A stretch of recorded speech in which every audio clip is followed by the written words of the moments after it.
Cuando sos un emprendedor o innovador, cuando sos un investigador, nada está resuelto para vos. Todo es un misterio. No tenés idea de por qué las cosas hacen lo que hacen, no sabes exactamente por qué funcionan y tenés que ser un experimentador, tenés que diseccionarlas y desarmarlas.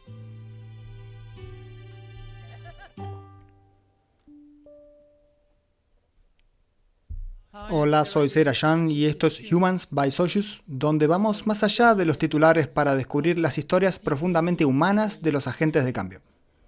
Hoy estoy emocionado de presentarles a Charles Hoskinson, un matemático, filántropo y visionario fundador de Cardano.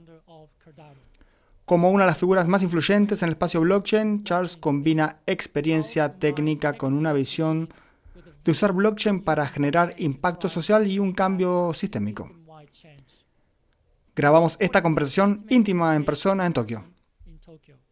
Gracias por acompañarme en este episodio especial de Humans by Socius. Gracias por tomarte el tiempo para hablar conmigo.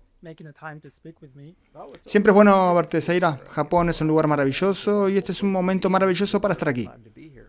Increíble, espero que hayas disfrutado conocer a los luchadores de sumo. Me hace sentir bien con mi cuerpo. Increíble. Creo que la última semana has estado hablando mucho sobre la hoja de ruta Cardano, presupuestos, y hoy quiero hacerte preguntas diferentes. Seguro. Quiero enfocarme en la educación. Sé que sos un gran educador. Comenzaste con un curso de Udemy sobre Bitcoin y también has estado creando esos videos de YouTube que son muy educativos y creo que tenés un trasfondo educativo bastante especial ya que fuiste educado en casa. En Japón la educación en casa es prácticamente ilegal y solo quiero preguntarte, ¿quién decidió educarte en casa y cómo fue crecer con una educación en casa? Bueno, crecí en Hawái y mi padre en realidad fue a la escuela en Hawái. Él nació en Oregon cuando mi abuelo estaba en la facultad de medicina y poco después mi papá creció en Panamá y Montana. En Montana el sistema educativo era bastante bueno, pero luego cuando fue a la secundaria en Hawái, después de que mi abuelo compró una práctica médica privada en Maui, hubo bastante racismo y fue muy desafiante ser un chico blanco de Montana en un lugar como Hawái, especialmente en escuelas donde solo había 4 o 5 personas blancas. Así que mi padre no quería que yo repitiera esa experiencia y entonces dijeron, ¿por qué no educamos a los niños en casa por un tiempo hasta que veamos qué hacer? Cuando me di cuenta de que podía graduarme mucho más rápido, dije, bueno, me gusta esto de educación en casa, sigamos con ello. Trabajé durante los veranos y pude graduarme a los 15 años, lo cual fue tanto un desafío como algo increíble. Fue increíble desde la perspectiva de que obtuve una gran ventaja, pero fue desafiante porque estaba profundamente poco socializado cuando ingresé a la universidad y entonces me costó mucho lidiar con eso. Puedo entender por qué la gente duda de ese camino, pero una de las mayores ventajas fue que tenía una visión totalmente original y única del mundo, porque no tenía ningún tipo de adoctrinamiento, ni ningún gobierno diciéndome, debes creer esto o lo otro. Todo era pensamientos de primeros principios, simplemente leía el material original como los grandes libros y luego pensaba un rato, bueno, en qué estaban pensando y esto me permitió ser muy hábil en autodescubrimiento y muy cómodo con cosas complejas sin respuesta.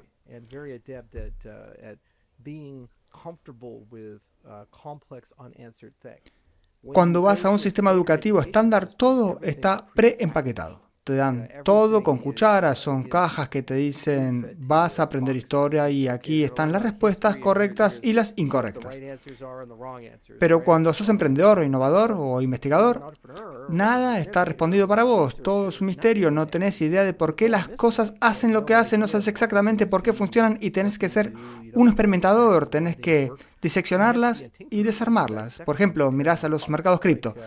Si colapsan de repente un 20%, ¿qué es lo primero que hace todo el mundo? Quieren encontrar la causa raíz. ¿Fue porque Trump dijo algo? ¿Alguien vendió algo? ¿Hubo un problema en Corea o lo que sea que haya sido? Y esa investigación es una habilidad y cualquier problema en la vida, cualquier negocio en la vida es exactamente igual. Y cuando estudias en casa, tenés que volverte muy hábil en eso, porque hay deficiencias en la amplitud y extensión de lo que puedes estudiar. Tuve mucha suerte en eso. Otra cosa por la que fui muy afortunado es que me eduqué justo en el amanecer de Internet y eso ha cambiado profundamente las cosas. Todo lo que te interesa está en YouTube o Coursera o cosas por el estilo y es increíblemente fácil profundizar tanto como quieras. De repente puedes aprender física con Feynman o puedes pasar tiempo estudiando computadoras cuánticas. Si te interesa, ahora que también tenemos IA, puedes tener un asistente de aprendizaje que esté con vos y al que le digas, estoy leyendo este libro. Subís el libro a la IA y le pedís que haga cuestionarios, exámenes, que verifique tu comprensión de cada capítulo. Esto es lo que ha estado hablando mucho Sal Khan con su plataforma Canimo. Desarrolló y escribió un libro sobre el problema de las dos sigmas en educación. Así que creo que se puede hacer, pero requiere mucho amor y mucha inversión por parte de los padres y también significa que estás preparando a tu hijo para un camino ligeramente más difícil porque es un camino más solitario.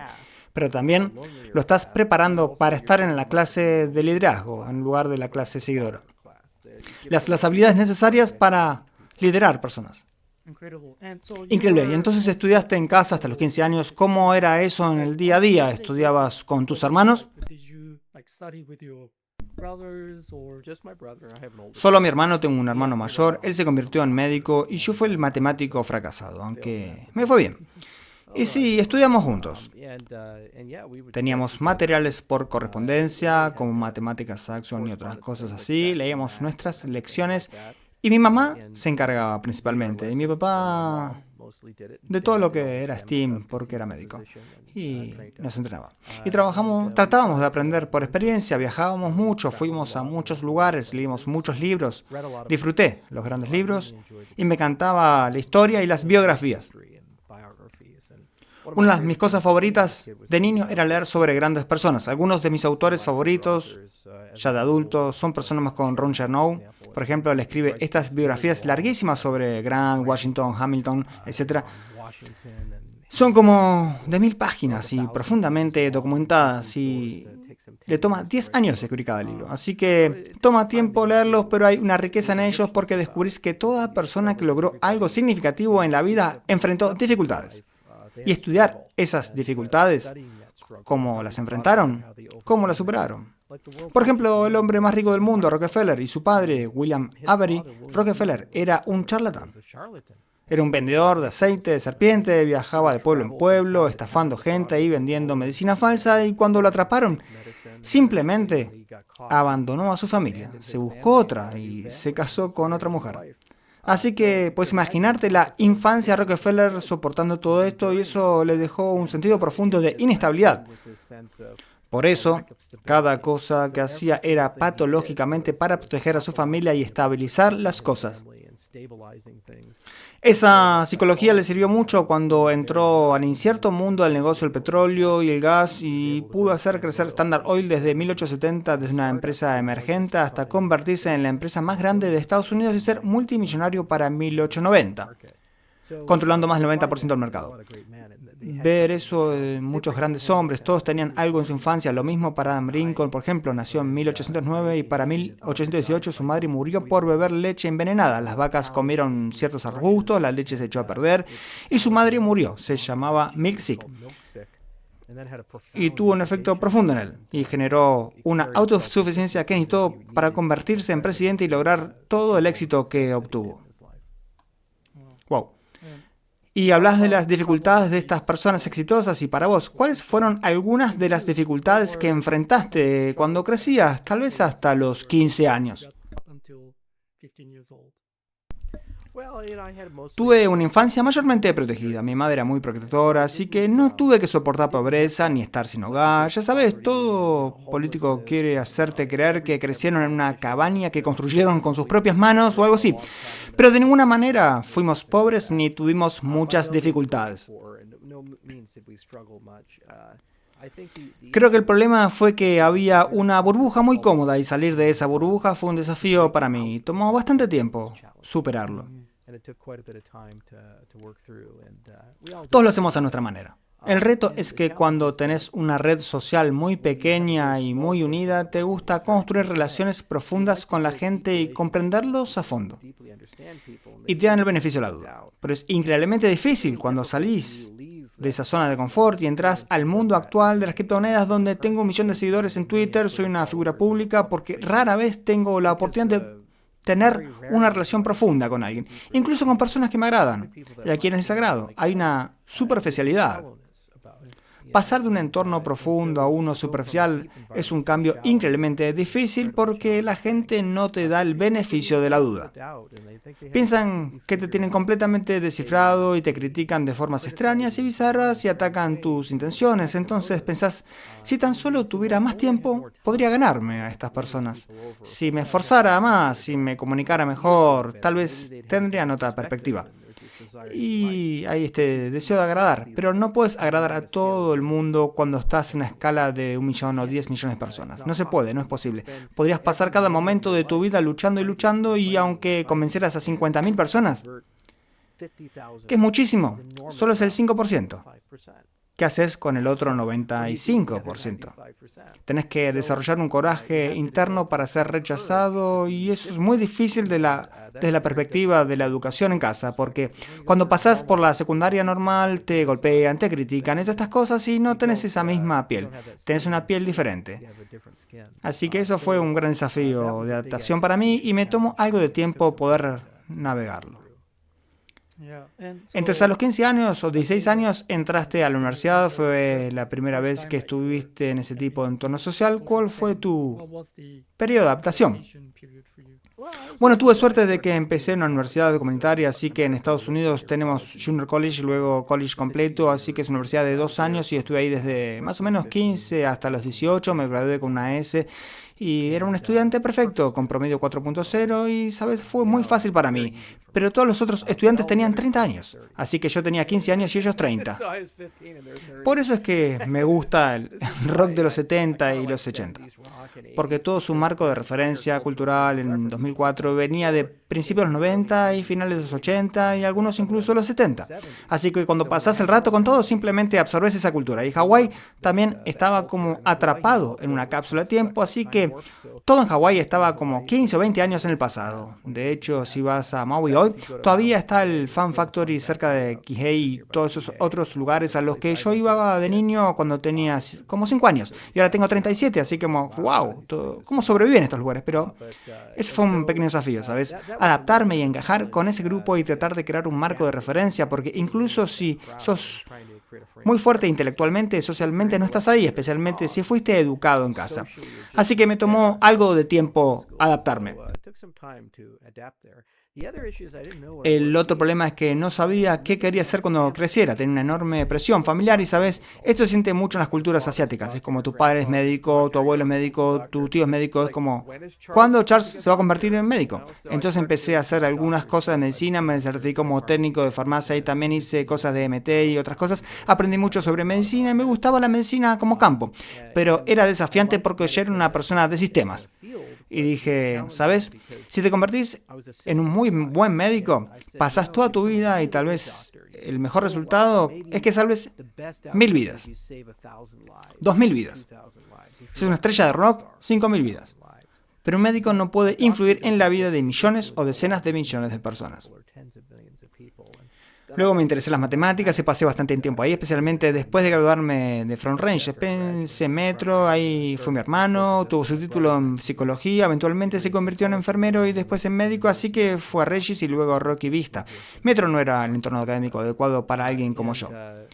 Era demasiado fácil dejarse llevar, mucha gente decía, ¿qué estás haciendo aquí?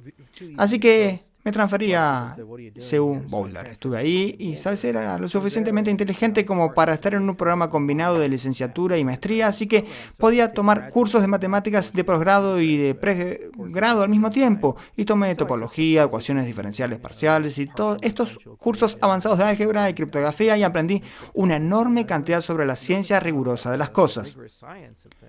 pero estaba completamente perdido porque no tenía ninguna pasión por ser profesor, así que, ¿sabes? La parte de medicina no estaba funcionando, la parte de matemáticas no estaba funcionando, las mujeres eran bastante interesantes y yo decía, necesito hacer algo porque estoy perdiendo tiempo y dinero. Y siempre estaba entrando y saliendo del tanque y era muy difícil encontrar mi camino. Y me estanqué. Y muchos chicos que se gradúan temprano les pasa lo mismo, tienen un comienzo muy fuerte, luego se estancan y terminan básicamente sin hacer cosas sustanciales. Así que en algún momento dije, necesito hacer algo más significativo y me fui a la política porque sentía una gran pasión por un caballero llamado Ron Paul, que era un candidato libertario que se postuló para presidente en 2008 y 2012 y aprendí una enorme cantidad sobre todas estas cosas con la economía austríaca, el dinero respaldado por oro, la ética libertaria, y fue grandioso, fue como un renacimiento intelectual. Era una intersección de todas las cosas que me gustaban. Había mucha historia ahí, mucha matemática profunda, especialmente en la parte de teoría de juegos y economía. También había mucha filosofía política. Aprendías mucho sobre sistemas de votación y esas cosas, pero también estaba el arte de la política. La persuasión, la retórica, la redacción de discursos, este tipo de cosas. Fue tremendamente divertido. El desafío era que yo no estaba en posición de ser un político profesional ni de hacer nada en concreto, ¿sabes? No tenía los antecedentes para ese tipo de cosas ni las conexiones. Así que pensé que sería una experiencia única, hasta que llegó Bitcoin. Y entonces dije, wow, esto tiene una parte política, una parte filosófica, una parte tecnológica y además es un negocio. Así que fui muy afortunado que simplemente estuviera en el lugar correcto, en el momento correcto y pudiera tropezar dentro del espacio y, sabes, hacer mi propio camino. Wow. Tu familia, toda tu familia es de médicos. Estás en el ámbito médico. Mi hermano es médico, mi madre es terapeuta respiratoria, mi padre es médico, mi abuelo es médico y, ¿sabes? Todo lo viejo vuelve a ser nuevo. Así que ahora, en realidad, estoy trabajando con mi padre y mi hermano. Tengo 6 empresas y la que probablemente más me enorgullece es Hawkinson Health and Wellness. Es una clínica en Chile, Wyoming. Tenemos 13.000 pacientes y se está convirtiendo probablemente este año o el próximo, dependiendo de cómo se cuente, en la clínica privada operada y dirigida por una familia de médicos más grande de Estados Unidos. Tenemos 40 médicos y asistentes médicos trabajando con nosotros y es una práctica multidisciplinaria. Tenemos medicina interina, cardiología, nefrología, neurología, dermatología y cirugía, todo este tipo de cosas. Y la construimos como una clínica de investigación. Así que no solo practicamos medicina y pensamos en la salud pública de todo un pueblo, sino que también estudiamos medicina regenerativa y antienvejecimiento, lo cual es realmente divertido. Lees sobre células madre, sobre cámaras hiperbáricas, pensás en péptidos y todo este tipo de cosas. Es un mercado vibrante y maravilloso llamado geroterapéutica y está creciendo a pasos agigantados. De hecho, el mercado de antienvejecimiento está creciendo más rápido que el de las criptomonedas, así que es una gran inversión. Pero es genial porque es una mezcla de académicos estrictos con títulos MD y PhD, con gente loca como Dave Asprey, que son biohackers y se inyectan todo tipo de drogas raras, o Brian Johnson, por ejemplo, que es como un vampiro, así que hay una mezcla única de personas ahí. Te recuerda a los primeros días cripto, donde había un poco de locura mezclado con un poco de genialidad, y a veces es difícil saber cuál es cuál. ¿Qué piensa tu familia sobre lo que haces? ¿Saben sobre la industria blockchain, cripto? Mi madre estaba como consiguiendo un trabajo de verdad durante mucho tiempo. El momento que cambió su opinión fue cuando Larry King me entrevistó. Larry King fue una figura muy famosa de los medios como el Walter Cronkite. Entrevistó a 7 presidentes y a todas estas personas muy famosas, así que cuando Larry King me entrevistó, pasé de ser mi hijo va a terminar en prisión y es una mala persona y esto de las cripto es una estafa. Este es mi hijo. Es famoso. Larry King lo entrevistó. Es increíble cómo una sola cosa puede transformar tanto. Mi papá siempre estuvo orgulloso y simplemente está contento de que no esté muerto debajo de un puente o algo así. Y sabes, el éxito tiene un gran efecto en la opinión de la gente. Tener un jet privado,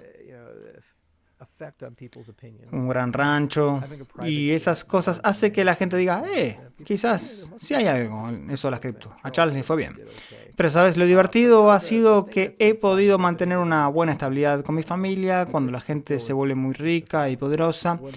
Muchas veces eso se les sube a la cabeza y deteriora y destruye las relaciones familiares. Pero cuando paso tiempo con mi hermano, mi mamá, mi papá o cualquiera de mis amigos, es muy similar a antes de que tuviera dinero. Es la misma relación, no ha cambiado mucho. Y creo que esa es la mayor bendición, que la riqueza no interfirió con las relaciones. Has conocido a uno de mis hijos y ahora tienen 5 y 3 años. Mis hijos, estoy pensando en cuál es la mejor educación que puedo proporcionarles. Si tuvieras hijos, ¿cómo estructurarías su entorno educativo? Bueno, creo que lo más importante es observar hacia dónde va el mundo y retroceder desde ahí y decir, está bien, si tengo un niño de 5 años ahora, ¿cómo será el mundo cuando tenga 18, es decir, dentro de 13 años?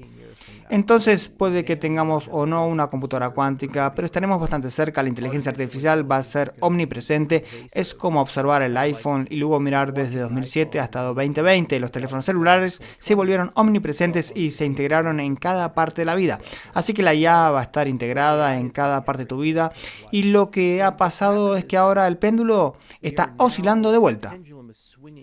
Del capitalismo abrazando la hiperespecialización a abrazar a los generalistas. En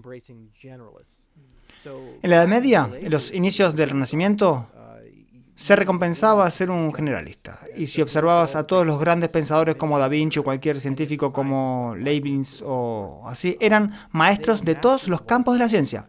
No es que solo hicieran arte o física, eran matemáticos, físicos, biólogos, químicos, metalúrgicos. Da Vinci fabricaba armas, es decir, hacían de todo. Y la razón por la que podían hacerlo era que las disciplinas científicas individuales eran bastante superficiales, así que si estabas bien leído, podías aprender razonablemente casi todos los campos y entonces adquirías una especie de conocimiento interdisciplinario de las cosas. Bueno, con la IA, esta puede ir infinitamente profundo, así que puedes ser un aficionado profesional y si sabes cómo usar esas herramientas apropiadamente, puedes emular la pericia de alguien que ha pasado décadas en ese campo particular.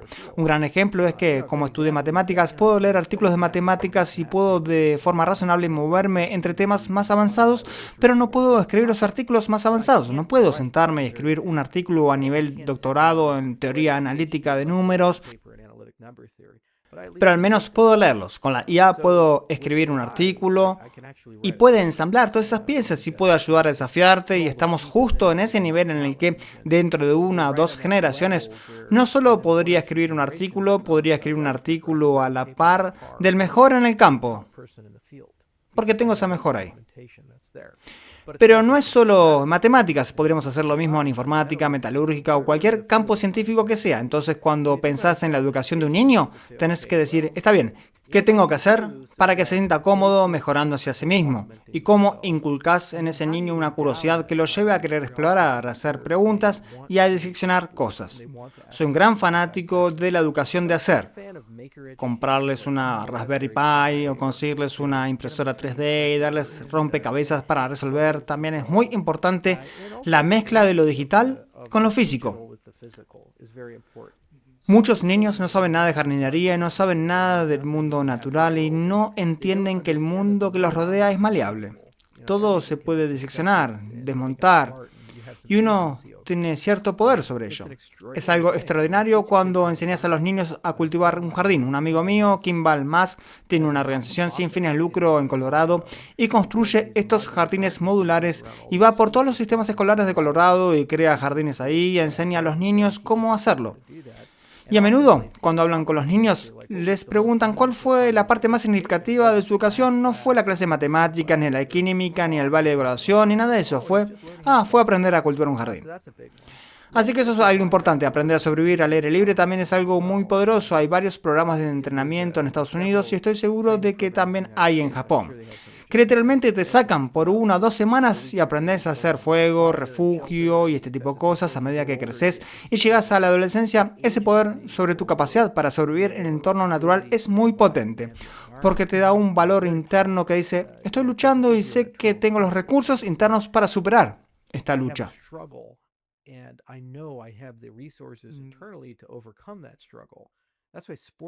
Por eso los deportes son tan buenos para los niños, o cualquier cosa competitiva donde planifiques y entrenes y te pongas en una situación muy difícil y haya incertidumbre, una posibilidad real de pérdida, y vas a perder en algún momento, pero aún así te presentás y lo haces otra vez. Los niños tienen que aprender a fracasar, tienen que recibir una buena paliza. Yo lo hice cuando me expulsaron de Ethereum, o cualquiera de esas cosas. Tuve un fracaso público muy grande del que la gente aún habla y discute, y es brutal, realmente lo es, porque incluso 10 años después la gente sigue recordándomelo, echándomelo en cara, burlándose y este tipo de cosas. Pero te hace más fuerte, más capaz, te hace una mejor persona, así que la mejora es algo grande. Aprender a fracasar es algo grande. Poner a las personas en una lucha y darles los recursos para superar esa lucha. Y creo que también tener un buen sistema de gestión del conocimiento personal es importante. Si pudiera volver en el tiempo y hacerlo todo otra vez y llevar una sola cosa, sería dominar el PKM. Zettelkasten. Técnicas sobre cómo tomar notas, técnicas sobre organización de la información. Esto es único en el siglo XXI. Cada 18 a 36 meses la cantidad de información humana se duplica, así que hay tanta información bruta en cualquier momento que es muy difícil abrirse paso entre ella. Y los niños pequeños, cuando yo era joven, teníamos una biblioteca y no teníamos internet. Estaba apenas comenzando, era muy fácil ir y agotar tu fuente de información. El mundo era muy pequeño. Ahora todo es infinito y con la IA generativa es infinito. Si querés ir a cada día y generar otras 50 o 60 páginas de contenido sobre algo, podés hacerlo y el pozo nunca se agota. Solo sigue y sigue haciéndose más profundo. Así que recomiendo mucho que aprendas cómo funciona Obsidian, Notion o cualquiera de estos sistemas de PKM, cómo usarlos, cómo tomar notas, qué es el conocimiento enlazado, organización del conocimiento. Hay técnicas como Latch, por ejemplo, hay miles de maneras diferentes de pensar sobre eso. No se trata tanto de la manera perfecta, sino de elegir una manera que funcione para ellos y luego integrarla en absolutamente todo lo que hacen. Y un correlato de eso es volverse muy bueno con los puntos de control. Así que la nota diaria o el diario, cada estudio en psicología y cada estudio en neurociencia cognitiva que ha investigado, esto muestra que las personas que escriben un diario son más felices, más productivas y ven una mejor vida que las personas que no lo hacen. No por poco, sino por mucho, usualmente más de un 20 o 30% en cada métrica medible. Así que llevar un diario es muy importante porque te ayuda a organizarte, te orienta, te hace pensar sobre qué pasó hoy, qué fue importante hoy, qué fue significativo hoy y qué no lo fue. También inculca esta idea de que uno escribe para aprender. No se aprende leyendo, se aprende escribiendo. Mencionaste que soy un gran educador. Bueno, todo eso fue solo yo explorando el espacio cripto. Muchas veces la mayoría de los videos de pizarra o cosas así eran que estaba explorando activamente un concepto con personas y lo estaba esbozando y al hacer esto adquiría una mejor comprensión o dominio de ese concepto particular. Los niños no son enseñados de esa manera. Se les dice, lee tus lecciones, mira los videos, hacer el examen y ya está. Pero no, tenés que crear conocimiento para poseer conocimiento. Así que tenés que leer, pero luego tenés que traducirlo y escribirlo y educar y enseñar a otros. Bueno, la IA es muy poderosa porque ahora no solo puedes llevar un diario, puedes tener un compañero que evoluciona con vos y puede leer todas estas cosas y puedes enseñarle cosas, él puede enseñarte cosas. Esto es lo que Sal Khan ha estado intentando hacer con cada amigo. Digamos que estás aprendiendo el programa, puedes mostrarle a tu programa al IA y luego tener un diálogo con ella y puede darte recomendaciones, puedes subir peldaños y aprender juntos. Nunca ha habido un mejor momento para educar a los niños. Y no necesitas educarlos en casa. Solo digo que necesitas complementar la educación.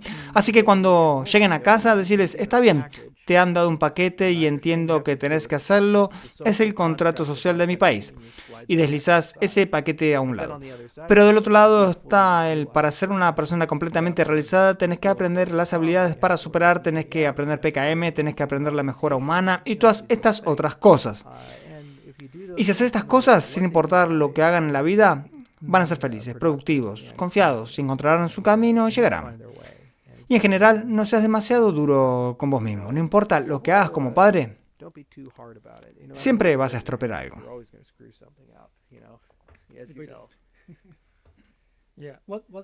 ¿Y cómo fue tu experiencia? ¿Vos pudiste cultivar un jardín, aprender a fracasar, llevar un diario y ese tipo de cosas de laboratorio, de fabricar cosas? Sí, crecí en Hawái y teníamos un gran patio trasero y mi mamá y papá siempre estaban cultivando. Mi abuelo era un gran jardinero. Cuando hizo su residencia en Panamá desarrolló esa mentalidad. Y cada vez que iba a su casa nos daba manzanas silvestres y otras cosas y eso siempre fue muy divertido. Tengo muchos recuerdos valiosos de eso. Mi abuelo del lado de mi madre tiene un gran jardín en la parte de atrás y esas cosas siempre las disfruté porque era como un pequeño juego. Lo único que nunca pude mantener con vida fueron los cactus. Por alguna razón, soy terrible con las suculentas, así que es lo que es. Y en cuanto al fracaso, hice todas las cosas que se supone que debe hacer un niño. Practiqué judo cuando era niño, gané algunos torneos, perdí otros, luego taekwondo más tarde en la vida. Cosas así me ayudaron mucho, pero he tenido mi buena cuota de fracasos, así que no creo que necesite más de eso. Asombroso. Así que creo que aprendiste mucho, no solo por la escuela, sino también leyendo libros o viendo películas. Y sé que has compartido algunos de los libros que influenciaron tu visión del mundo, como los libros de Yuval Noah Harari y las biografías de Ron Chernow. ¿Qué hay de las películas? ¿Cuáles son las 3 películas que más moldearon tu visión del mundo? Bueno, las películas, lo que han hecho por mí es que... Y me encantan las películas, me encanta el cine. El buen cine. El mal cine no aporta nada, es como comida rápida. Son calorías vacías y demasiado de eso te vuelve insensible. Las grandes películas, el gran cine, es una oda a algo muy fundamental como ser humano, que es la narración de historias. Las mejores personas en la vida son buenos narradores. Te llevan por una experiencia y entienden cuáles son tus expectativas y luego consiste en cumplir tus expectativas. Pero luego superarlas o sorprenderlas de alguna manera. Los peores narradores surrienten tus expectativas y te llevan a un lugar que está tan alejado de ellas que simplemente te duele. No hay un ejemplo más grande en la historia del cine que The Last Jedi. Simplemente es una película imperdonable. De hecho, destruyó mi amor por Star Wars. Star Wars es como un western espacial. George Lucas era un gran fan de Kurosawa, quien hizo estas películas increíbles, Los 7 Samuráis, Ram fue una película hermosa. Todo estaba pintado a mano, él estaba perdiendo la vista y aún así pintó cada una de las viñetas de la película y todavía están por ahí flotando. Lucas vio todas esas y quería hacer algo que fuera como una extensión de eso combinado con Dune, porque era un gran fan de Dune. Leyó los libros. Así que cuando unió esas dos piezas, crearon este western espacial muy genial. Y una gran parte de Star Wars era la experiencia. Así que te lanzan una trama simple, es una trama sobre una familia disfuncional, el viaje del héroe con Luke Skywalker, es un viaje del héroe perfecto, exactamente lo que querrías, pero lo real es estar en este mundo que nunca habías visto antes, con todos estos alienígenas extraños y magos espaciales y todas estas cosas geniales, y vas en el viaje con Luke y eventualmente él gana, pero toma un tiempo llegar ahí. Así que Star Wars se trata de la ambientación y la atmósfera. Y se trata de la lucha y el viaje del héroe, se trata de esa rutina lenta y metódica, se trata de los contratiempos y de superarlos y tus expectativas están puestas ahí. Pero de vez en cuando algo aparece y te sorprende, como la idea de que Darth Vader es su padre, es como wow, eso es algo increíble. Pero luego funciona y hace que la historia sea dramáticamente más fuerte como resultado. Bueno, cuando miras The Last Jedi, ahí ni sabía ni siquiera lo que quería hacer. Para empezar, tenés estos personajes legendarios y si la gente creció con ellos, son como miembros de la familia, te importan, los amás. Luke Skywalker, la última generación, estaba como, no podemos esperar para ver a este tipo en el cine. Y se quedaron anonadados por cómo concluyeron la trilogía y luego la primera escena es tirando el sable de luz y lo han convertido en un vagabundo espacial que no le importa la vida. Y fue tan contrario el personaje en cada dimensión y manera. Él nunca se rindió y nunca perdió la fe en las personas. Su padre era un cyborg, mago, asesino, niños. Ok, eso fue lo peor que puede ser y aún así no se rindió con su padre. Pero entonces en esta película se rinde con su aprendiz e intenta matarlo porque tiene una visión. Es como, ¿de verdad? ¿Esperás que creamos esto sobre Luke Skywalker? Y estructuralmente fue una historia tan mal construida. Es una película de persecución donde están atrapados en una nave y solo tienen 12 horas de combustible, pero luego también van a una misión secundaria, literalmente van a otro planeta y tienen como un diálogo social sobre el tráfico de armas y una misión que no tiene ningún impacto significativo en la trama y luego no hubo recompensa, no hubo recompensa en ningún personaje. Eso es una mala narración y a veces cuando lo haces mal, en realidad te desconectás y te traumatizás y entonces simplemente perdés todo interés en el material original. Y no he involucrado en Star Wars de forma significativa desde entonces. Y leí más de 40 de los libros de Universo Expandido y tenía figuras de en acción y todas estas cosas. Las regalé todas, literalmente me desconecté y simplemente lo dejé por completo. Así que las grandes películas inspiran y los personajes se te quedan y te volvés a ellos de vez en cuando y los disfrutas. Y las malas películas, el mejor caso es que sean totalmente olvidables. El peor caso es que te den asco, te desconecten y te hagan odiar el material original. Y ya sabes, simplemente ya no hay nada a lo que conectar. Así que no diría que hay 3 películas que podría señalar ahora mismo que hayan cambiado profundamente mi visión del mundo, pero te diré que algunas de las mejores experiencias fueron cosas como Blade Runner 2049. Es tan rara. Es la más rara de las películas raras donde un nuevo director se involucra con material legendario antiguo y hace una mejor secuela. Eso simplemente nunca se ve. Usualmente cuando hacen una secuela de una película antigua que legendaria es como, bueno, estuvo bastante bien, pero lo siento, simplemente no es la original. Y entonces Blade Runner 2049 supera con creces a la Blade Runner original y es simplemente porque Denis Villeneuve, el director, y Roger Deakins y Hans Zimmer y todas las otras personas involucradas entendieron el cargo y actualizaron y modernizaron la experiencia para donde estamos hoy como sociedad. Así que en los años 80 estaban preocupados por la tecnología y el movimiento cyberpunk, que era como, ¿qué pasa si los robots andan por ahí? En 2049 era como, oh, los robots ya están por aquí, estamos tan lejos de esto ahora, se han integrado en la sociedad y estamos como en este mundo post-robot y cada cosa es artificial, cada cosa es sintética, ya no sabes qué es real. Como la relación entre K, el androide, yo y la novia holográfica. Todavía no sé si ella tenía sentimientos reales o si simplemente era un producto manufacturado. ¿Y él era siquiera capaz de sentimientos reales? Quiero decir, literalmente estás pensando, ¿puede un robot enamorarse de un holograma y algo de esto es real o simplemente están siguiendo un guión o qué está pasando? Fue tan bien hecho y tan bien actuado y los visuales fueron simplemente increíbles.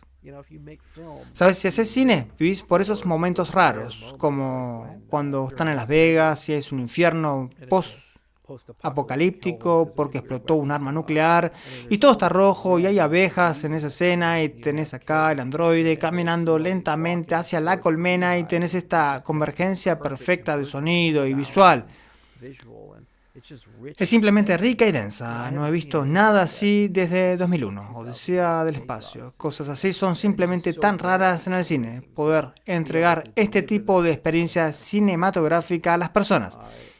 Y fue solo una cosa aislada. Solo estaba ahí en la película y eso es cine. Y lo mismo con Star Wars, como experimentar la ambientación del mundo, El Señor de los Anillos, especialmente la Comunidad del Anillo, donde experimentas el mundo y parte del paquete es ser transportado ahí. Así que tomo esas lecciones y me pregunto, ¿puedo construir productos que tengan ese mismo factor wow y que traigan a la gente dentro de ellos? Estamos trabajando en este momento en algo que se llama Quantum Hockey y ahí está todo en el fregadero. Es el okonomiyaki del diseño de producto, donde simplemente echamos todo junto y esperamos que sea asombroso, esperamos que te guste. Puede que tenga algo de perro, no lo sé. Quiero decir, es una locura, hermano. Simplemente pusimos ahí lo que teníamos en la estantería. Así que primero me inspiré mucho en James Cameron con Avatar, donde de nuevo tomó una historia muy simple, bailando con lobos en el espacio. Pero lo que hizo fue mostrarle una nueva dimensión. Nunca habíamos visto, como audiencia moderna, una película 3D que se viera bien. Así que entramos a ver Avatar y decimos, wow, eso es absolutamente increíble, es una experiencia asombrosa, me vuela la cabeza. Entonces dijimos, ¿y si hacemos algo donde le mostramos a la gente algo que nunca antes ha visto, nunca antes ha experimentado?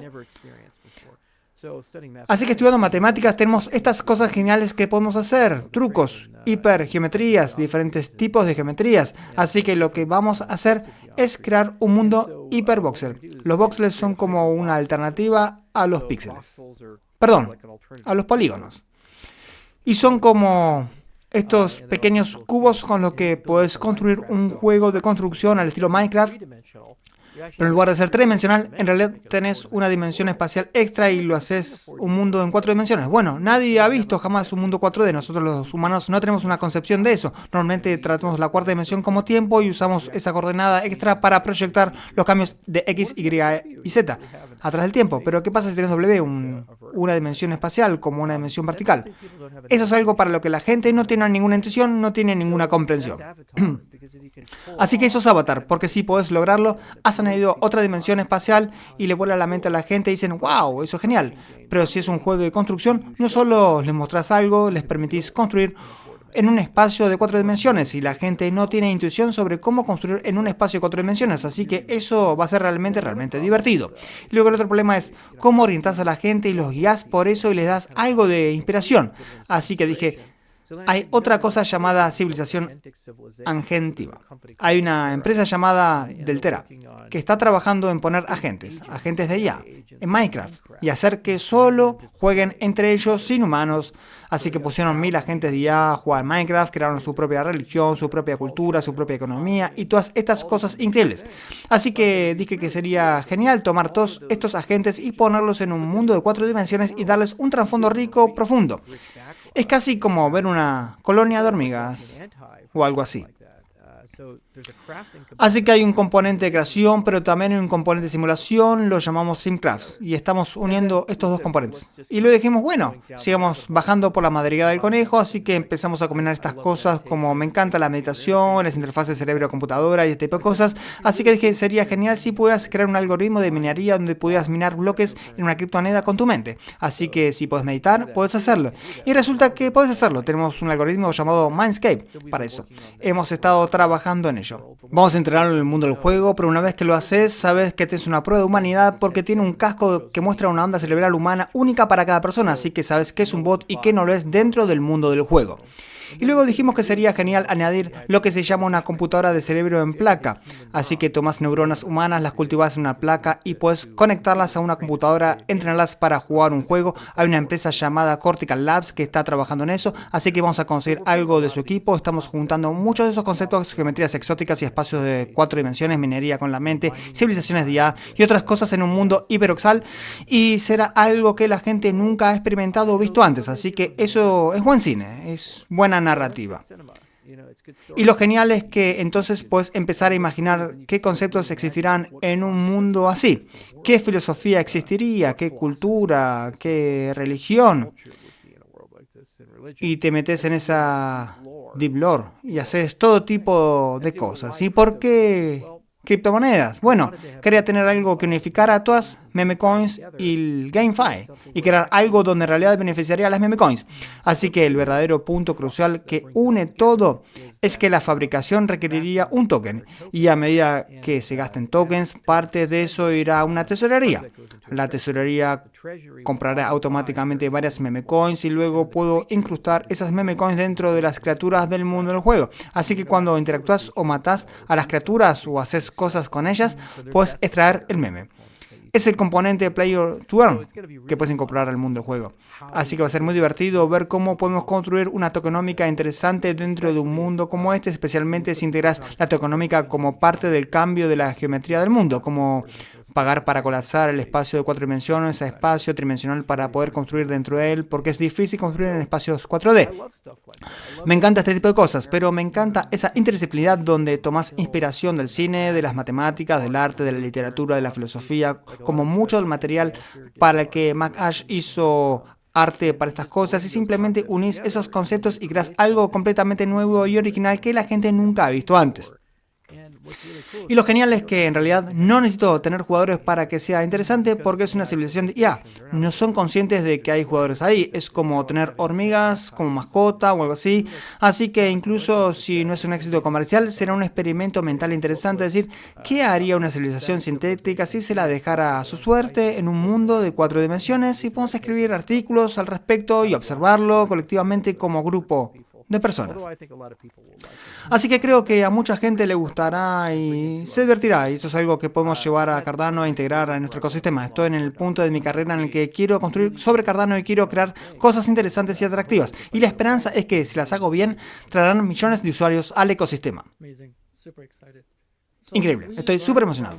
Así que aprendemos en la escuela, de los libros, de las películas, juegos, etcétera, experiencias integradas, pero también de experiencias de vida. Y creo que vos tenés una parte de experiencias de vida con BitShare, con Ethereum y ahora con Cardano. Cardano es un éxito enorme, pero vamos a retroceder al final de 2014 o principios de 2015.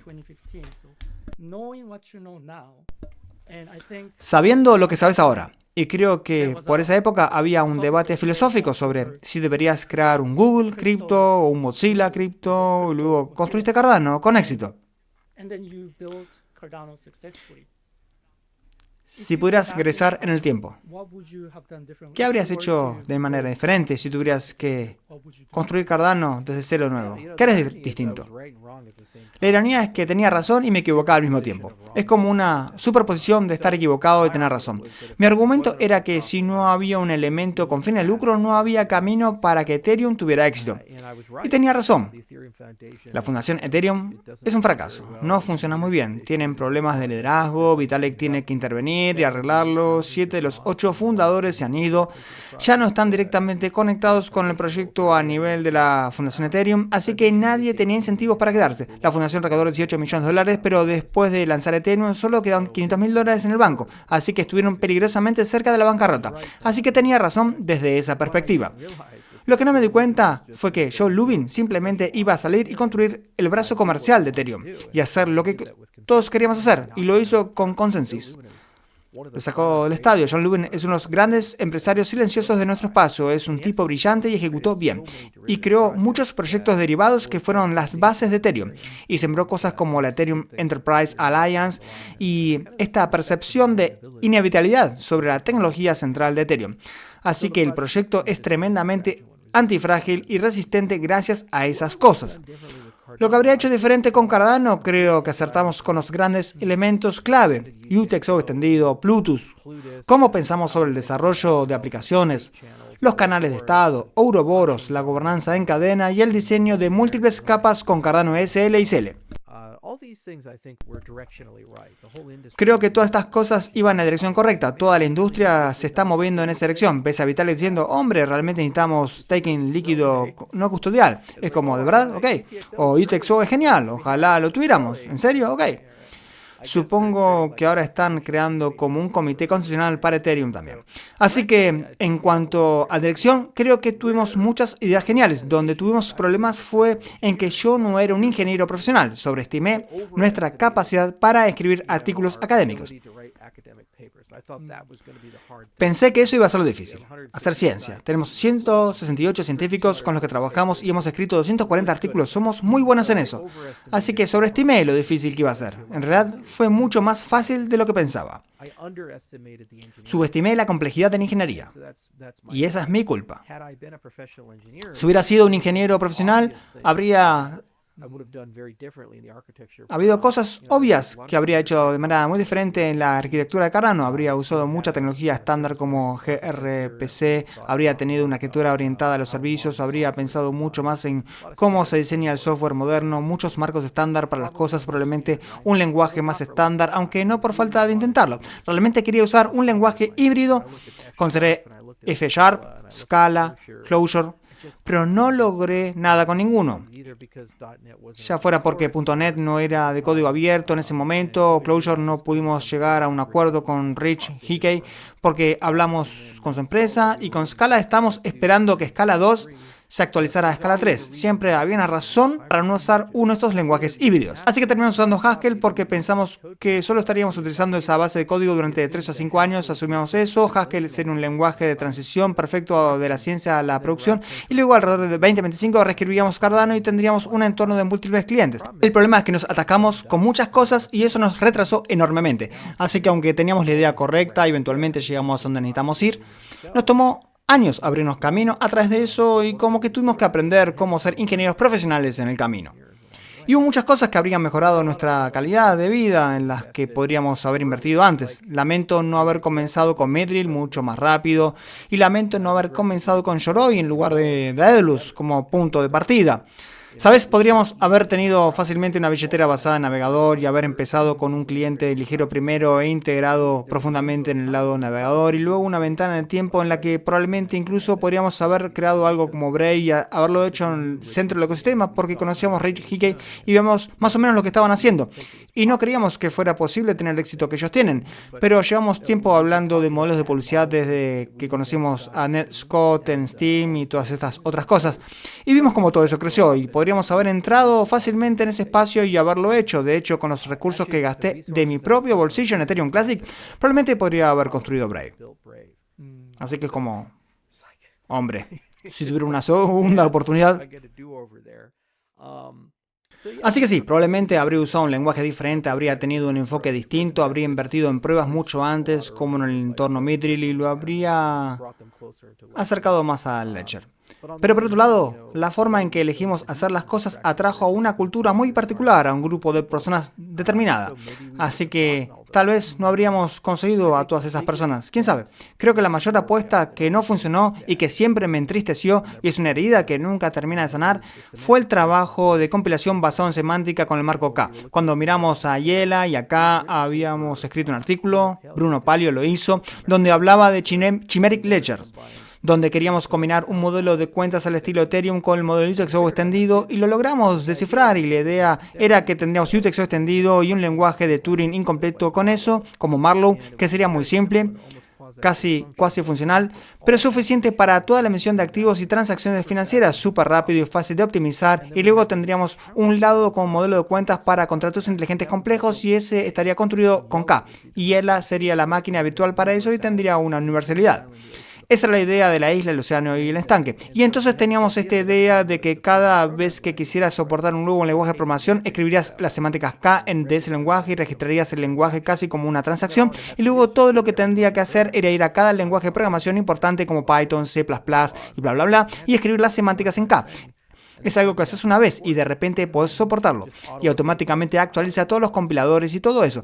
Y yo estaba como, wow, eso es increíble. Es como un traductor universal para todos los lenguajes de programación y Cardano sería como la mejor plataforma de desarrollo. Así que tuvimos a 19 personas trabajando durante años con el equipo de Gregory en UIUC.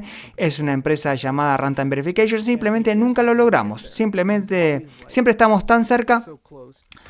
Y el equipo de Gregory y Phil Wilder y los demás del lado funcional eran como agua y aceite, simplemente no se mezclaban, siempre estaban peleando entre ellos, así que tuve que elegir un bando y elegí el lado UTXO extendido, porque me gusta lo que hace a largo plazo por nosotros. Pero siempre me dio tristeza eso, porque era una parte maravillosa de la hoja de ruta y pensé que habría añadido mucho valor. Y esas son las razones por las que en 2021 tuvimos contratos inteligentes bastante deslucidos, porque muchas cosas como las continuaciones limitadas, básicamente tener la capacidad de pasar estado a diferentes contratos inteligentes, la componibilidad, la programación orientada a intenciones, la disponibilidad de datos. Imagino que eso se sirve mejor del lado del modelo de cuentas que en el lado de UTXO extendido. Por varias razones. Descubrimos cómo hacer eso en UTXO extendido, pero era mucho más fácil de razonar en el mundo del modelo de cuentas. Así que en la hoja de ruta original eso estaba planeado, pero cortamos el lado de cuentas y perdimos todo eso. Y entonces fue mucho más difícil escribir contratos inteligentes en Cardano. Así que habría hecho eso de forma más radicalmente diferente con lo que sé ahora. Habríamos invertido mucho antes en UTXO extendido, habríamos tomado todos los trucos y técnicas como entradas de referencia y bla bla bla, todo eso, y lo habríamos construido casi de inmediato, como 2015 o 2016, y habríamos empezado a construir un ecosistema de desarrollo alrededor de eso. Y habría empezado el lado DeFi de Bitcoin mucho más rápido, invertido en BitBMX y todas esas cosas, y haberlo construido. Y creo que habríamos ganado toda la batalla, porque ahora estamos ahí. Tenemos Aiken, Flint y todas estas cosas. Ahora es muy fácil escribir un contrato inteligente en Cardano. Era realmente difícil en aquellos días. Todavía hay algunas asperezas, como que necesitamos un mejor sistema de oráculos, un mejor sistema de disponibilidad de datos. Y estoy de acuerdo con Seba, sería bueno tener algo como StarStream en nuestro sistema. Pero eso es como tecnología de próxima generación, cosas de primer nivel, esquemas plegables y demás. no había forma de hacer eso en 2015. Pero sí podríamos haber sabido cómo hacer UTXO en 2015 y ojalá hubiéramos invertido mucho más en eso. En retrospectiva, probablemente habría escrito Cardano en un lenguaje diferente también. Es solo que todos los lenguajes que me gustaría usar, como F# o Scala 3, simplemente no eran buenos en aquel entonces. Y Rust era demasiado primitivo por entonces. Rust acaba de salir en 2015. Así que el único lenguaje que realmente habría sido un gran contendiente era Elixir. Y aún me encanta Elixir. Creo que es genial. También habría construido una oficina de desarrollo muy grande y centralizado a muchas personas en Argentina. Ojalá lo hubiera hecho. Estuve a punto. Hay una empresa con la que trabajamos llamada Atix, que estaba en Buenos Aires y terminaron siendo adquiridos por Globant, lo cual fue lo que nos dio la relación con Globant. Pero Alan Belmer es simplemente un gran ingeniero, un tipo inteligente. Y si hubiera invertido ahí y construido esas relaciones, habríamos obtenido mucha más productividad de desarrollo, especialmente del lado relacionado con los productos para consumidores, la integración y este tipo de cosas. Y obviamente todos los acuerdos, probablemente podríamos haber hecho algo con Tether en los primeros días, eso habría sido muy diferente, habríamos tenido nuestra máquina de imprimir dinero y docenas de asociaciones que habríamos hecho y relaciones que habríamos construido. Pero eso es lo que lo hace divertido. Claro, hicimos lo mejor que pudimos con el tiempo que tuvimos y aprendí mucho en el camino. Y me volví un experto en muchos de estos temas. Y lo divertido de Midnight es que tenemos la oportunidad de hacerlo todo de nuevo. Midnight es un reflejo de todo el pensamiento avanzado que se ha ido acumulando. Así que, si querés saber qué habría sido diferente, mira cómo estamos construyendo Midnight y cómo lo estamos lanzando. Y eso te muestra más o menos la segunda oportunidad que siempre quisimos tener. Gracias. ¿Y qué tal IOGK, Emurgo, la Fundación Cardano, esa estructura legal? ¿Lo habrías hecho diferente? Radicalmente diferente. En cuanto a la fundación, el problema ahí fue que la intención siempre estuvo clara, pero ocurrieron cosas malas que lo impidieron. Lo que se suponía que Michael Parsons debía hacer, porque era un caballero mayor, era impulsar la fundación y traer a un director ejecutivo, y se suponía que sería una organización basada en miembros, con una junta directiva elegida por la comunidad. Bueno, no puedes empezar con una junta elegida por la comunidad porque no había comunidad en el principio. Tenías que impulsar la cosa. Así que estamos totalmente de acuerdo con una junta de custodia durante unos años para dirigir la cosa, pero la intención siempre fue que a largo plazo la gente se uniera a la Fundación Cardano y viviera una junta elegida por la comunidad. Parsons no tenía ninguna intención de hacer eso. Más adelante fue apartado y luego la mayoría de la junta estuvo compuesta por gente de Input Output y Emurgo, con una minoría suiza por razones regulatorias. Hicimos un análisis legal y nos dimos cuenta de que no había un camino viable con la estructura que tenía la fundación para lograr eso. Así que el plan original era simplemente mover la fundación. Empezamos a investigarlo y entonces la minoría suiza intentó despedirnos y tuvieron éxito. Lograron que el gobierno suizo interviniera y nos sacaron. Y luego se instauró una junta completamente suiza y ahora la fundación está en una situación donde no hay supervisión comunitaria y no hay control por parte de la comunidad. Aprecio que vayan por ahí y digan a todo el mundo que hacen cosas buenas, pero la intención fundacional siempre fue que la comunidad poseyera, operara y controlara esa organización. Y eso está reflejado en Intersect. Puedes ver cómo crece Intersect. Cuando la gente pregunta qué habría hecho diferente con la fundación, no hay que ser hipotéticos. Lo estamos haciendo literalmente con Intersect. Y mucha gente critica a Intersect. Dicen, bueno, mira, hay 6 años de demanda acumulada de gobernanza que han tenido que manejar en solo un año. Y no recibieron una distribución fundacional. No recibieron 600 millones de ADA para jugar con eso. Y ha habido muchos casos en los que la fundación ha intentado activamente matar o dañar a Intersect a través de una especie de guerra de desgaste. Con Emurgo probablemente lo que podría haberse hecho es tener mejor supervisión y control sobre el capital de riesgo y la comercialización del protocolo. Para ser justos con Kodama, en 2015 no había ningún manual. Nadie sabía cómo hacer esto. Joe Lubin inventó ese manual y Solana lo tomó y lo perfeccionó. Pero si hubiéramos tenido ese manual, creo que habrían estado más que dispuestos a absorberlo y estructurar las cosas correctamente. Pero había muchas preocupaciones heredadas con cómo se hizo la venta y cómo se establecieron las cosas que dificultaron imponer restricciones más estrictas sobre eso. Es importante que la gente entienda que si no hubiera sido por Emurgo no habría Cardano. Así que ellos son verdaderamente fundadores. Siempre se ganaron ese lugar, mientras que las personas en la fundación, las actuales, no tuvieron nada que ver con la historia de la fundación de Cardano. Llegaron mucho más tarde y todo el dinero que tienen vino del trabajo de otras personas. Te gusta o no, Emurgo estuvo con nosotros en las trincheras en 2015 y 2016. Ellos recaudaron el dinero. Son la misma línea de personas. Pusieron el esfuerzo, hicieron todas las llamadas a las 2 de la mañana. Cada vez que había una crisis, estaban ahí. ¿El grupo actual de CF? No. Así que ojalá las cosas hubieran sido diferentes, donde fuéramos mejores absorbiendo comercialmente, pero también hay que ser justos con Hamburgo. El protocolo de Cardano siempre tuvo retrasos. Ellos estaban listos comercialmente, así que trataron muy duro de vender cosas, pero ni siquiera teníamos contratos inteligentes hasta 2021. Así que, ¿cómo construís un ecosistema DeFi si ni siquiera tenés contratos inteligentes? Ese tipo de cosas.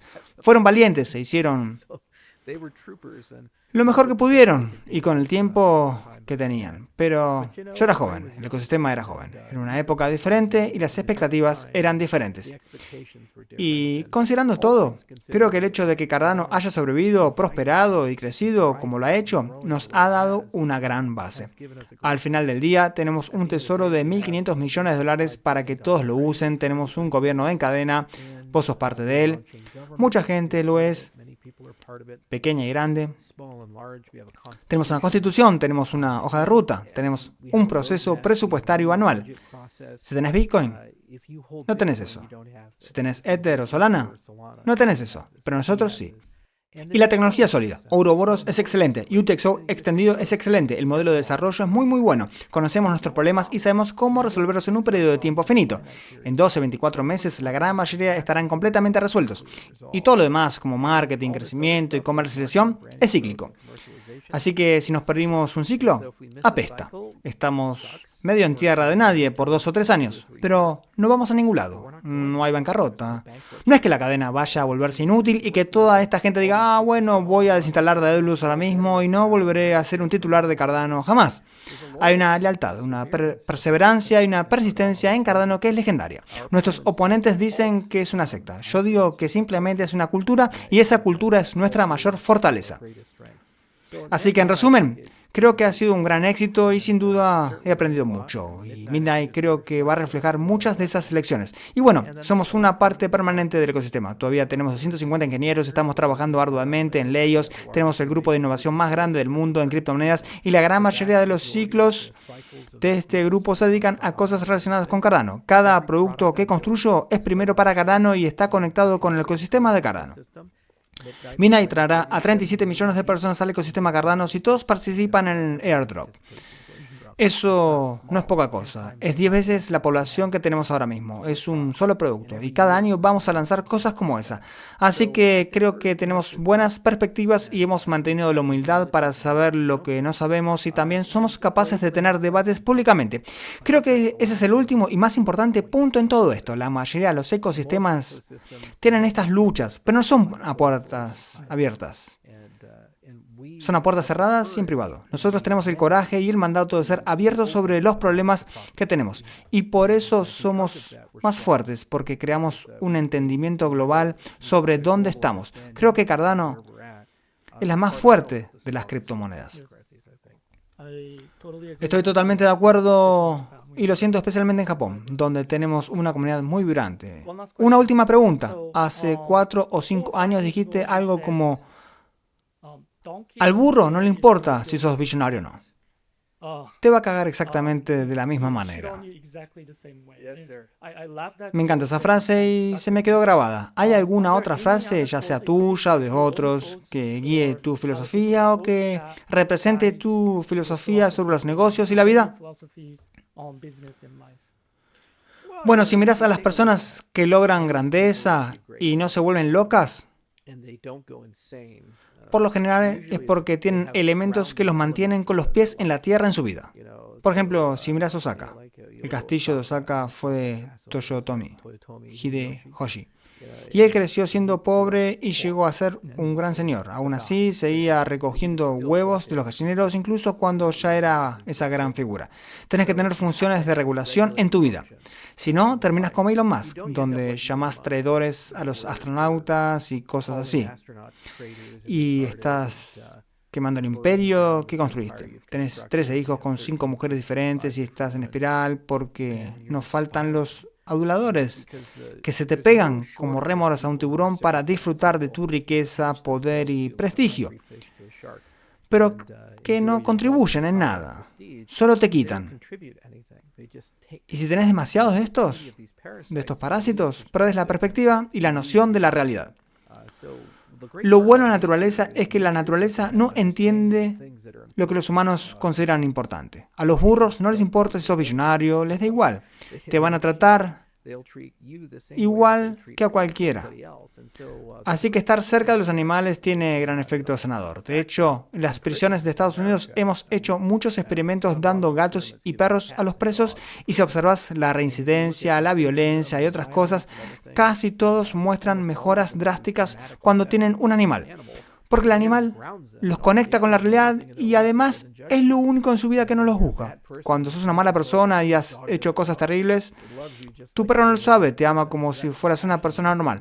Así que esa compasión y empatía que tiene el perro realmente te ayuda y te aterriza. Funciona en ambos sentidos, ayuda a modelar la grandeza, pero también redime las cosas malas que las personas han hecho. Así que intento muy duro rodearme de amigos, familia, animales y actividades que estén profundamente conectadas con la objetividad y la realidad. Y también me encantan los ritos de paso, cosas que uno puede hacer, que son difíciles, una gran lucha, pero que al salir del otro lado aprendes algo y creces. Los ritos de paso no se preocupan por tu prestigio, ni por quién sos o lo que has hecho. Todos son iguales ante ese tipo de experiencias. Trato de hacer al menos 1 o 2 por año. Y cada vez son más difíciles. Así que animaría mucho a cualquier persona en mi posición a que los haga. Si no, vas a hacer lo opuesto, vas a caer en espiral. Drogas, mujeres, excesos, vicios.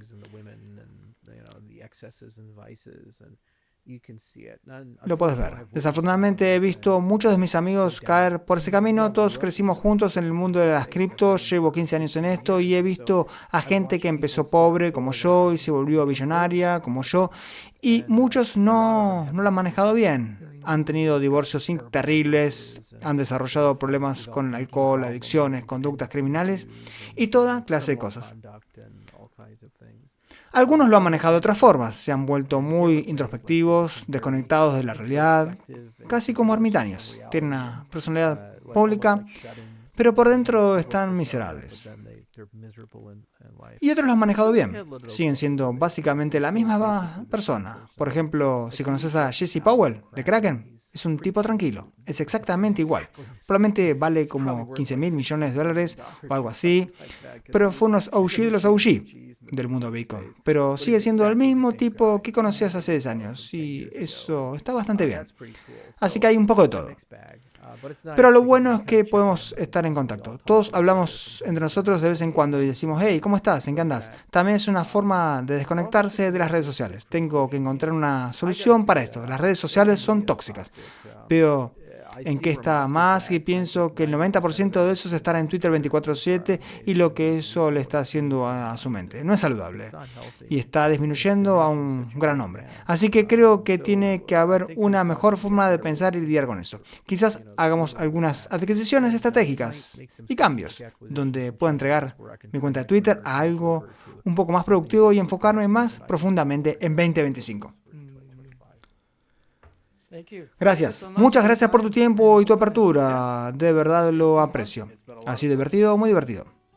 Gracias por acompañarme en este episodio especial de Humanos by Socios. Si disfrutaste esta conversación, por favor suscríbete en YouTube o en tu plataforma de podcast favorita. Soy Zaira Yan y volveré pronto con más historias auténticas de agentes de cambio.